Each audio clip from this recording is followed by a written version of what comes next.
Now that your resume is ready, you've researched the company you're applying to and you're dressed for success. Let's talk about what people think is the most intimidating part of the job application, the interview. Think of an interview like a first date. It is a process of getting to know each other and finding out if you want to see each other again. You have to look like the ideal person. But like first dates, going to an interview empty-handed with no arsenal or strategy guarantees that they wouldn't want to see you again. So don't come unprepared. Make a good impression. Let's start with posture. If you look at the successful people on the left, you see that their demeanor shows confidence.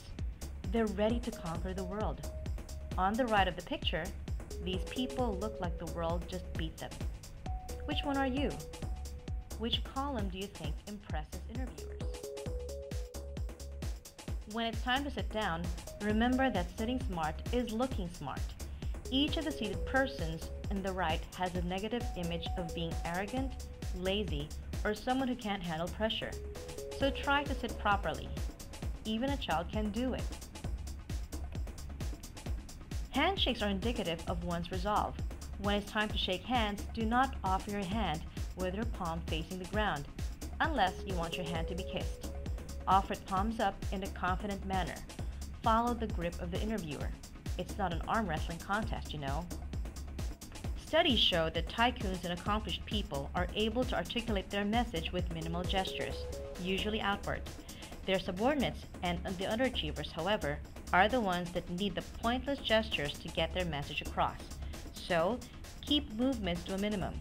Focus on what you say and not on your hands. Now, let's talk about the wrong kind of responses that would most likely cause anyone to fail the interview. First, the mute. This usually happens when the person is so nervous that he can't talk. Now remember, if you do this, you would lose the chance to market yourself and let them know the good things about you. You will not make a good impression, so try and relax and answer the questions as clearly and as briefly as you can. The nervous twitcher or biter. These people are so nervous that they twitch, move around in their seats, or click their pens. Recruiters are distracted by these movements and get irritated. When that happens, they will decide not to listen to you and fail you outright.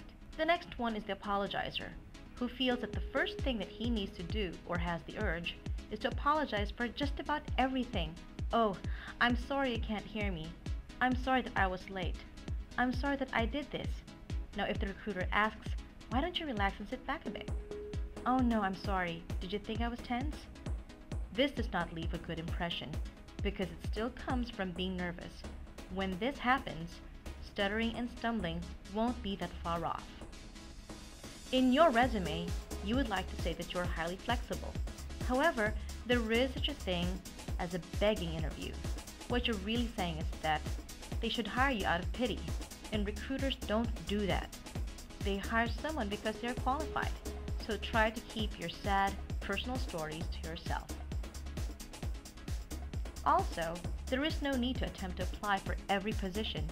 You have to know the job description and what the position that you're applying for entails.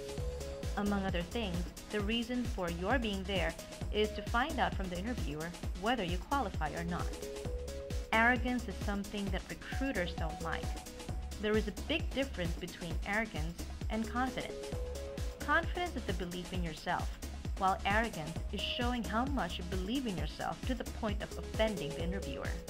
Keep your confidence to a level that would assure the recruiter that he is giving the job to someone who is capable or qualified, and not to someone who will likely alienate everyone else. Never talk about your previous employer or school in a derogatory manner. If you do not see eye to eye with your old boss, then explain your reason for quitting your job that would not put the previous company in a bad light. Because if you do, the first thing that the recruiter will think that when the time comes that you leave the company, you will also talk trash about them. They would not hire you outright. When people get nervous, they end up saying the wrong things. The root of the lack of confidence is the fear that the recruiter will ask something that you don't know. So as much as possible, learn as much as you can. Take time to prepare your response for the 5 most common interview questions. Tell me about yourself. Sell yourself. What are your strengths and weaknesses? Why did you leave your last job? And why should I hire you? If you show preparedness when you answer such questions, there's a high chance that you'll go through this interview in a relaxed manner because you're ready. When you're not prepared, it's like being taken up some high place and there's no ledge. Again, an interview is like a first date. It's getting to know each other and finding out if you want to see each other again. So remember, always be prepared and make a great first impression.